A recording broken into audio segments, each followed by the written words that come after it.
तो आज की कहानी जो एक्सप्लेन करने जा रहे हैं वो एक बहुत ही बेहतरीन और थ्रिलर स्टोरी होने वाली है। तो चलिए शुरू करते हैं। स्कॉट नाम का आदमी जो कि एक अनजान टाउन में आया हुआ है क्योंकि उसकी बेटी जेन ने आखिरी बार यहीं से उसे मैसेज किया था। दरअसल वो कुछ दिन पहले अपने दोस्तों के साथ एक ट्रिप पर गई थी, लेकिन पिछले 3 दिन से उसका कोई अता पता नहीं है और इसीलिए आज उसके डैड परेशान होकर खुद उसे ढूंढने के लिए निकले। लेकिन जब वो पुलिस के पास जाते हैं तो उनकी बातें सुनकर उन्हें पता चल जाता है कि इनसे कुछ नहीं होने वाला, उन्हें कुछ करना होगा। इसीलिए वो निकल जाते हैं अपनी बेटी की तलाश में। कुछ ही दूर आगे जाने पर उन्हें एक बूढ़ा आदमी दिखता है जिसे जेन की फोटो दिखाने पर वो हाँ में जवाब देता है। उसने उसे देखा था कुछ दिन पहले, पर फिर वो कहाँ चली गई उसे नहीं पता। स्क्वाड कहता है कि क्या इसके आगे कोई रास्ता जाता है। वो बूढ़ा आदमी शख्स कहता है कि हाँ जाता है, लेकिन आगे जाकर हमें जंगल के बीच से गुजरना पड़ता है और उस रास्ते पर जो भी गया है आज से पहले वो कभी लौट कर नहीं आया।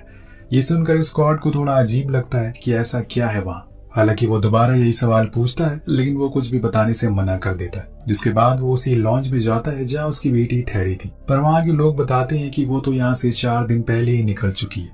ये सारी चीजें अब स्क्वाड को परेशान करने लगी थी। उन्हें अपनी बेटी की फिक्र होने लगी थी कि आखिर वो गई तो गई कहाँ। आज से पहले वो इतने दिन कॉल या मैसेज के बिना नहीं रही थी। अब आप भी सोच रहे होंगे कि आखिर वो कहाँ चली गई। तो चलिए फिर चलते हैं कहानी के पास में, जहाँ से जेन की वो ट्रिप शुरू हुई थी। तो कुर्सी की पेटी बांध लीजिए और लाइट को ऑफ कर दीजिए। आगे आने वाली चीजें आपकी नींदें उड़ा सकती है। जेन, उसके बॉयफ्रेंड डेरिस और उसके कुछ दोस्त जा रहे हैं एक टाउन में जहाँ पर जाना हर किसी की बस की बात नहीं है। ये टाउन पड़ता है वर्जीनिया में। खैर, कुछ देर आगे जाने के बाद इनकी कार का टायर पंचर हो जाता है, या फिर ये कोई कर देता है, ये जवाब तो हमें आगे मिलेगा। लेकिन डेरिस बाहर निकलकर टायर को बदल देता है, जिसके बाद ये लोग पहुंच जाते हैं टाउन में जहां पर इंसान कम जानवर ज्यादा नजर आ रहे थे। वो लोग एक लाउंज में रुकते हैं जहाँ की ओनर उन्हें वार्न करती है कि ज्यादा दूर तक ट्रैक मत करना और अपने साथ अपना मैप जरूर रखना। इसके बाद वो लोग शाम में एक बार में जाते हैं जहाँ पर हमें नेट दिखता है। ये वही बूढ़ा आदमी था जो कहानी की शुरुआत में स्क्वाड को मिला था। वो इन लोगों को देखकर कहता है कि तुम्हें यहाँ पर नहीं आना चाहिए था। क्या तुम्हारे पास ये फालतू काम करने के अलावा कोई और काम नहीं है? वो असल में इन लोगों को ऐसे ही टाइम पास करने वाला लोग समझ रहा था। और जेन उन्हें जवाब देती है कि हम लोग बहुत ही अच्छी फैमिली से बिलोंग करते हैं और आप लोग इतने डरे हुए क्यों हैं? यहाँ पर ऐसा कुछ भी तो नहीं है। तभी डेरिस देखता है कि बाहर उनकी कार के अंदर कोई झांक रहा है। वो बाहर जाते हैं, पर जब तक वो उसके करीब जाते वहाँ कोई भी नहीं था। वहाँ जो कोई भी था वो चला जाता। जिसके बाद ये सभी अपने होटल लौट आते हैं। सोने से पहले जेन अपने डैड को मैसेज करती है कि वो ठीक है और अच्छी है। आगे वो डेरिस के साथ सोने के लिए चली जाती है, पर उनकी विंडो के बाहर हम किसी को खड़ा हुआ देखते हैं। ऐसा लग रहा था कि मानो उनके ऊपर कोई नजर रख रहा है, पर वो कौन है और क्यों कर रहा है ये सब हमें आगे पता चलेगा। सुबह होने पर जेन जॉगिंग के लिए निकल जाती है, लेकिन वापस आते टाइम उसे 2 बहनें दिखाई देती हैं जो खुद के हाथ से बनाए हुए ब्रेसलेट बेच रही थी। वो दोनों देखने में बहुत ही अजीब थी, लेकिन जब जेन उनके नाम पूछती है तो वो कोई जवाब नहीं देती। उसकी छोटी बहन जेन को देखकर छुप जाती है। ऐसा लग रहा था कि वो उसे देखकर डर रही है और जेन को जाते हुए देख वो उन्हें अजीब नजरों से देखती है। कहानी आगे बढ़ती और जेन वहां से अपने होटल लौट आती है। आज से इन लोगों की ट्रिप शुरू होने वाली है। इन्हें दूर तक ट्रेक करना था और इस जंगल को, उन जगहों को एक्सप्लोर करना था जहाँ पर आज से पहले कोई गया नहीं है। सब कुछ सही जा रहा था। ये सभी बहुत ही ज्यादा खुश और एक्साइटेड थे, लेकिन तभी डेरिस के अंदर एक कीड़ा मचलता है कुछ और जगह को एक्सप्लोर करने का। वो सभी को बताता है कि इस जंगल में एक वर्ल्ड वॉर 2 के टाइम का फोर्ट है, किला है जो कि बहुत ही बेहतरीन और बड़ा है। हमें वहाँ एक बार जरूर चलना चाहिए। लेकिन जेन साफ साफ मना कर देती है क्योंकि उसे उन वार्निंग का ख्याल है जो इस टाउन के लोगों ने उसे दी है। पर डेरिस का कहना था कि अगर वो इतनी दूर आ ही गए तो वहां भी चले जाना चाहिए।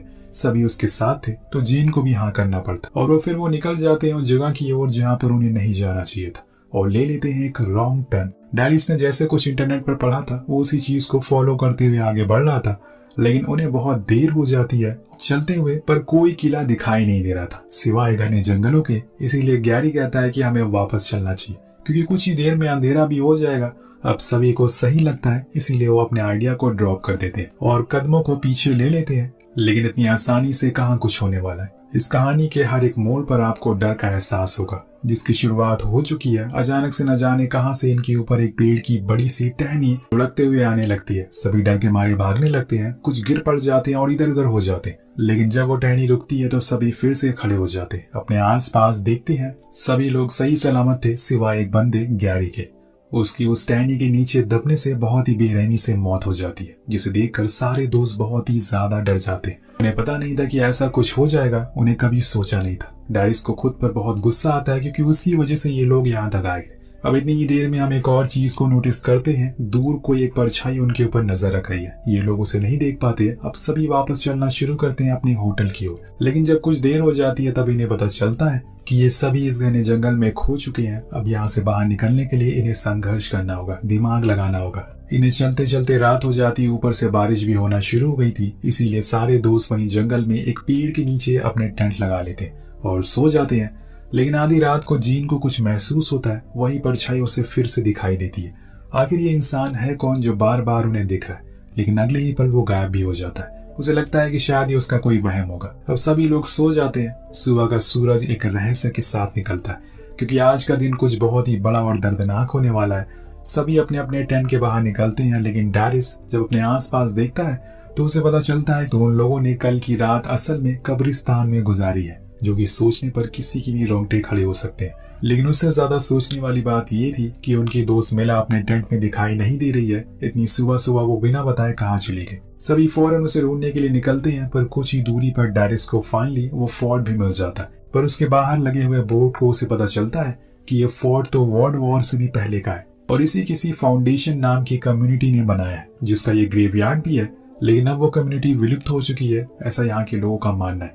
देखते हैं कि इस टाउन के लोगों की बातों में कितनी सच्चाई है। अब सारे मेला को ढूंढने में लग जाते हैं। इसी बीच जीन को वो कल वाले इंसिडेंट के बारे में भी उन्हें बता देती है, जिससे वो सभी और डर जाते। खैर इन्हें मेला तो कहीं दिखाई नहीं देती, लेकिन हाँ जीन को जूली दिखती है, वही बच्ची जिसे उसने उस दिन सिटी में ब्रेसलेट बेचते हुए देखा था। आगे इतनी छोटी सी बच्ची इस घने जंगल में क्या कर रही है? एडम उसे बात करने के लिए उसके करीब जाता है, पर वो भागना शुरू कर देती है और यहाँ से शुरू हो जाता है एक चेजिंग सीन, जो कि थोड़ी देर चलता है, क्योंकि अगले ही पल एडम का पैर एक ट्रैप में फंस जाता है जो उसे घसीटते हुए एक केव में ले जा रहा था। उसके दोस्त बहुत कोशिश करते हैं कि उसे बचा ले, लेकिन वो पलक झपकते ही गायब हो जाता है। किसी को कुछ दिखाई नहीं देता। यहाँ जीन उस केव में जाने का भी ट्राई करती है, लेकिन वहाँ बहुत ही ज्यादा अंधेरा था और साथ में जहरीले सांपों का जमावड़ा भी। इसीलिए अब जितने भी बचे हैं ये अपनी जान बचाकर बाहर की ओर भागना शुरू करते हैं, क्योंकि यहाँ तक इन्हें अंदाजा हो गया था कि ये जंगल जरूर किसी शिकारी कम्युनिटी का है, क्योंकि इसके हर कदम पर एक ट्रैप बिछा हुआ है। थोड़ी दूर आगे जाने पर इन्हें एक कॉटेज मिलता है जो बहुत ही ज्यादा पुराना था, पर उसके अंदर मौजूद सामान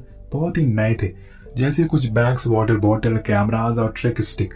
आप समझ गए होंगे कि ये सामान किसके होंगे। जी हाँ, यहाँ पर आने वाले लोगों के, क्योंकि इससे पहले भी यहाँ पर कई लोग आ चुके हैं, लेकिन कभी वापस नहीं लौट सके। पर क्या वजह हो सकती है इसके पीछे, आइए पता लगाते। नेक्स्ट सीन में हम दो लोगों को देखते हैं जो एडम को बांध कर ले जा रहे होते हैं। सभी फौरन उनके पास पहुंचते हैं और उनसे बात करने की कोशिश करते हैं, पर उन्हें इंग्लिश नहीं आती थी और जो कुछ भी वो बोल रहे थे ये वो समझ नहीं पा रहे थे। पर यहाँ पर हम देख सकते हैं कि वो किसी शिकारी कम्युनिटी के लोग हैं, क्योंकि उनके मास्क या फिर स्कल मार्क्स बहुत ही अजीब होते हैं। पर इतनी ही देर में एडम खुद को फ्री कर लेता है और एक बड़ी सी लकड़ी से एक शिकारी बंदे के पीछे से वार करता है और गुस्से में उसे इतना मारता है कि उसका सर कुचलकर उसे जान से मार डालता है। इस चीज को देखकर उसका साथी वहां से भाग जाता है और ये चीज उन्हें कम ही डरा रही थी कि तभी पीछे से मेला भी आ जाती है और बताती है कि वो तो टॉयलेट करने के लिए गई थी, लेकिन उसे यही लोग यहाँ दिख गए, इसीलिए वो छुप गई कि क्या एडम ने इस इंसान को मारकर बहुत बड़ी गलती कर दी, क्योंकि ये इलाका इनका नहीं है। क्या पता वो फोर्ट इनके पूर्वजों ने ही बनाया हो। वो सब ये सोच रहे होते हैं कि इतने में एक आदमी आकर बिना कुछ आवाज किए लीजा को उठा कर ले जाता है और इन्हें खबर तक नहीं लगती। वो तो जब जेन पीछे मुड़ती है तो उसे पता चलता है कि उनका एक साथी गायब हो चुका है। फिर क्या था, अफरा तफरी मच जाती है और सभी इधर उधर भागना शुरू करते। इसी में उनका साथ छूट जाता है और यही उनकी सबसे बड़ी गलती थी, क्योंकि जब मेला बिना देखे भागी जा रही थी तो उसी समय वो एक ट्रैप में गिर जाती है, जहाँ पर उसकी वो हालत होती है जो बयां नहीं कर सकते। वो जिंदा थी पर वो बोल नहीं पा रही थी। एडम उसके पास जाकर रुकता है, लेकिन उसे बचाने के बजाय वो वहां से भागना बेहतर समझता है। Definition of true love in 2024। उसके जाने के बाद वहां वही शिकारी कम्युनिटी में एक बंदा आता है और मेला का खेल खत्म कर देता है। वहीं दूसरी ओर वही लोग एडम को भी पकड़ लेते हैं और उसकी कुछ देर बाद डैरिस और जीन को भी, जिसके बाद इन्हें लेकर जाया जाता है फाउंडेशन कम्युनिटी में, जो जंगल में रहती है पर काफी अंदर वाले हिस्से में, जहाँ पर किसी बाहर इंसान का आना जाना मना है। अंदर जाने पे जीन देखती है वहां पर जूली भी मौजूद है, यानी कि वो यहीं से बिलोंग करती है, इसीलिए वो उस दिन उसके किसी भी सवाल का जवाब नहीं दे रही थी। यहाँ के लोग बहुत ही आराम से रहते हैं और खुश भी रहते हैं। अब रात होने पर इन्हें कोर्ट ले जाया जाता है। जी हाँ, एक कोर्ट भी यहाँ मौजूद है और इस कोर्ट का जज है जॉन, जूली का पिता। सबसे पहले एक इंसान आता है गवाही देने के लिए, जो कहता है कि मैंने इन्हें सिटी में देखा था, ये लोग अच्छे नहीं है। इसके बाद वो दूसरे शिकारी भी आता है जिसके भाई को एडम ने मार दिया था। वो अपनी गवाही में कहता है कि हमें लगा कि ट्रैप में हिरन फंस गया, लेकिन जब बाहर निकाला तो उसमें एडम था, इसीलिए हम उसे ट्रक वाले एरिया में छोड़ने के लिए जा रहे थे ताकि वो सिटी जा सके। लेकिन उसके दोस्तों ने मिलकर मेरे भाई को बहुत ही बेरहमी से मार दिया। यहाँ तक कि हमें एक चीज समझ आ जाती है कि ये जितने भी लोग यहाँ पर रहते हैं वो अच्छे हैं, इन्हें बाहर के लोगों से कोई दिक्कत नहीं है, पर बस उन्हें यह ध्यान रखना है कि वो ट्रैक के एरिया से बाहर ना जाए। इनकी कम्युनिटी में कुछ ही लोग हैं जिन्हें इंग्लिश आती है क्योंकि वो बाहर की दुनिया से जुड़े हुए हैं, जिसमें जॉन भी था जो कि जज है। अपने लोगों की गवाही देने के बाद वो इन सभी को भी बुलाते हैं, लेकिन यहाँ जेन एडम को बचाने के लिए झूठ बोल देती है कि उसके दोस्त ने कुछ नहीं किया। लेकिन जूली की गवाही से साबित हो जाता है कि एडम ने ये खून किया है, उसने दूर खड़े होकर अपनी आंखों से देखा था। और फिर क्या था दोस्तों, फिर उन्हें दी जाती है बहुत ही गहरी सजा, सजाए मौत। जेन और उसके बचे हुए दोस्तों को जुर्म छुपाने के लिए हमेशा के लिए काल कोठरी में कैद कर दिया जाता। इसीलिए कहते हैं कि अगर आपको कोई कुछ कह रहा है तो उसे ध्यान से सुनिए। यार यहाँ पर एडम की आंखों की दोनों पुतलियों को निकाल लिया जाता है और उसे काल कोठरी में छोड़ दिया जाता है, जो कि बहुत ही भयानक होने वाला है। यही हाल अब इन दोनों का भी होने वाला है। लेकिन जेन इतनी ही देर में समझ जाती है कि ये लोग उनको नहीं मारते जिससे कि इनका फायदा हो, इसीलिए वो खुद को उनके सामने रख देती है और जॉन से कहती है कि वो उनके लिए बच्चे पैदा कर सकती है अगर वो उसे अपनी वाइफ बना ले। वहीं डारिस एक स्ट्रॉन्ग लड़का था तो वो उनके लिए शिकार कर सकता है। जॉन को उसकी बात सही लगती है, इसीलिए वो हाँ कर देता है और उन दोनों की जान बच जाती है। लेकिन डारिस इस बात से खुश नहीं था। जेन ने उसके सामने खुद का ऑफर रखा। कुछ देर बाद जॉन आकर जेन को अपने कमरे में ले जाता है क्योंकि अब वो उसकी वाइफ बन चुकी और इस कम्युनिटी का हिस्सा भी। इस तरह से था इस कहानी का पास्ट। अब आते हैं हम प्रेजेंट में, यानी कि इस कोर्ट पर, जो अपनी बेटी को अभी भी ढूंढ रहा है लेकिन वो कहीं मिली नहीं है। एक दिन जब वो बार में बैठा होता है तो वहां पर वही लॉन्ज ओनर आती है जिसने जेन को ट्रैक के आगे जाने से मना किया था। वो उसे सब कुछ बताती है और कहती है कि उस जंगल का फाउंडेशन नाम की कम्युनिटी रहती है, हो सकता है कि जेन वहीं पर हो। उनकी बातें नेट सुन लेता है। जी हाँ, वही नेट जो उस दिन कोर्ट में था। फिर क्या था, वो उस कोर्ट को अकेले में पाकर बहुत ही मारता है और तभी वहाँ पुलिस आ जाती है, लेकिन वो तो देख कर भी उन्हें अनदेखा कर देती है। अब इतनी मार खाने के बाद आपको लगता होगा कि स्क्वाड यहाँ से चला जाएगा, लेकिन ऐसा नहीं होता। वो अपनी बेटी को बिना लिए तो नहीं जाएगा, इसीलिए वो अगले दिन निकल जाता है जंगल की ओर। पर उसे अकेला जाते हुए देखकर ओनर उसे दो लोगों से मिलवाती है जो जंगल के बारे में अच्छे से जानकारी रखते हैं। अब वो उन्हें कुछ पैसे देता है ताकि वो उन्हें सही जगह तक पहुंचा सके।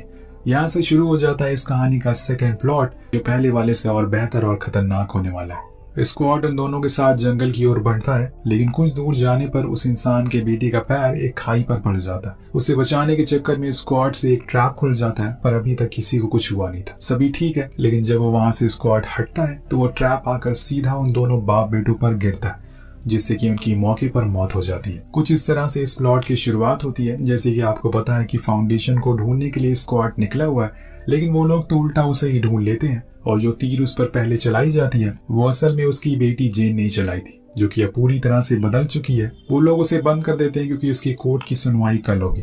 वो पूरी रात स्क्वाड यही सोचता रहता है कि आखिर उसकी बेटी को क्या हो गया, कि तभी वहां पर जेन आती है और उसे समझाती है कि जो भी कुछ उसने कुछ देर पहले किया था वो बस एक दिखावा था, वरना वो लोग उसे मार डालेंगे। यहाँ से वो अपने डैड को बाहर निकालती है और पूछती है और पहुंचती है डारिस के पास क्योंकि अब उन्हें यहाँ से भागना है। लेकिन वो मना कर देता है भागने से, क्योंकि उसे हमेशा से ऐसी जगह पर रहना था जहाँ किसी तरह का कोई भेदभाव ना हो। इसीलिए जेन उसे वहीं छोड़कर आगे की ओर आ जाती है। लेकिन अब उन्हें रास्ते मिल नहीं पा रहे थे कि तभी वहां दिखती है हमें वही जूली, वो छोटी बच्ची जो उसकी मदद करने को तैयार हो जाती है। वो उसे एक खुफिया रास्ते की ओर चलने को कहती है, जो कि असल में उसी काल कोठरी से होकर गुजरता है जहाँ पर सभी को बंद किया जाता है। जब जेन अंदर जाती है तो वहाँ का मंजर देखकर दंग रह जाती है। सभी लोगों की आंखें निकाल दी गई है और उन्हें ऐसे ही मरने के लिए भूखे प्यासे छोड़ दिया गया। कुछ लोग तो खुद के हाथ पैर को खा रहे हैं। उसे एडम भी मिलता है जिसकी हालत किसी जिंदा लाश की तरह थी। जेन से ये देखा नहीं जाता, इसीलिए वो उसे गोली मार देती है और एक आसान मौत दे देती है। अब जेन वहां से भाग रही थी कि ये एडम को पता चल जाता है, इसीलिए वो उसका पीछा करती है। पर जेन भी कम नहीं थी, वो उसका जमकर मुकाबला करती है और उसे भी मार देती है और बाहर की ओर आ जाती है। पर ना जाने कहां से वहां पर हमें नेट दिखता है अपने आदमियों के साथ। पर इस बार वो उन्हें मारने के लिए नहीं बल्कि बचाने के लिए आया था, क्योंकि कुछ साल पहले उसका नेफ्यू भी ऐसे ही जंगल में खो गया था और तब से वो किसी को जंगल में आने से मना करता है। यही वजह है कि उसने स्क्वाड को भी मारा था ताकि वो वापस लौट जाए। अब वो उन्हें कार में बैठने को कहता है, पर इतने में फाउंडेशन के लोग वहां पर आ जाते हैं और उन सभी को मार देते हैं। इसके बाद लीडर आकर जेन का नाम चिल्लाने लगता है, लेकिन स्क्वाड उसके सामने एक मुलट फेंक कर वहां से कार लेकर फरार हो जाता। पर वो लीडर इस धोखे का बदला जरूर लेगा। अब ये लोग वापस शहर में आ जाते हैं जहाँ सब कुछ नॉर्मल चल रहा था। जेन अपनी जिंदगी में खुश थी, पर एक दिन जब वो घर लौटती है तो देखती है कि वहां पर जॉन और जूली उसकी फैमिली के साथ बैठे हुए। जी हाँ, आपने सही सुना। दरअसल जेन के पेट में जॉन का बच्चा है, इसीलिए वो उसे लेने के लिए वापस आए। पर वो नहीं जानती, इसीलिए जॉन उसके पूरे परिवार को उसके सामने ही मार डालता है और ये देखकर जेन भी उसे मार देती है। लेकिन रुकिए दोस्तों, ये बस उसका एक सपना था। हकीकत में जेन उसके साथ जाने को तैयार हो जाती है क्योंकि उसके पास कोई ऑप्शन नहीं है। लेकिन कहानी अभी खत्म नहीं हुई है। जेन ट्रक में खुद को बचाने के लिए स्टीयरिंग घुमा देती है और उसके बाद वो बाहर निकलकर जॉन को बहुत ही बेरहमी से मार डालती है। और अब यहाँ जाकर इस कहानी का अंत होता है। तो यहाँ जंगल में रहने से जेन भी अभी स्ट्रांग बन चुकी है और इतनी आसानी से वो हार तो नहीं मानेगी। आपको यह थ्रिलर कहानी कैसी लगी नीचे कमेंट करके जरूर बताएगा। मिलते हैं अगले वीडियो में।